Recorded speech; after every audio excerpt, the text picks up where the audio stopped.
La Regione Veneto, in collaborazione con il Ministero delle Infrastrutture e della Mobilità Sostenibile, ha elaborato un ambizioso programma di investimenti per migliorare il trasporto pubblico locale e regionale. L'iniziativa prevede un finanziamento complessivo di 161 milioni di euro, di cui 20 milioni destinati al territorio della provincia di Venezia. Di questi, 13 milioni e 600 mila euro per il trasporto urbano e suburbano e 6 milioni e 400 mila euro per quello extraurbano.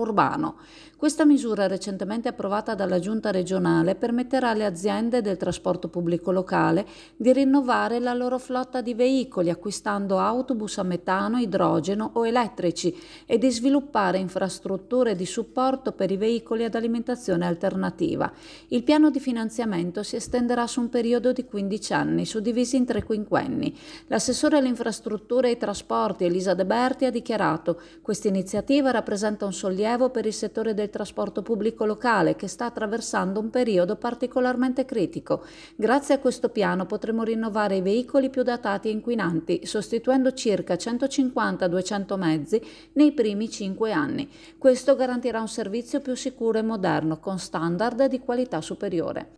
Le risorse saranno suddivise tra le province del Veneto in base a un criterio ibrido che terrà conto delle distanze percorse dai servizi minimi di trasporto pubblico locale e del numero di autobus Euro 2 ed Euro 3 presenti nelle flotte, che non rientrano nei finanziamenti. Secondo le disposizioni del provvedimento, l'acquisto di ogni nuovo mezzo comporterà la dismissione di un autobus più datato, iniziando dai veicoli più inquinanti. Le aziende che beneficeranno del finanziamento dovranno completare l'acquisto dei mezzi entro giugno 2025 e la costruzione delle infrastrutture di supporto entro marzo 2026.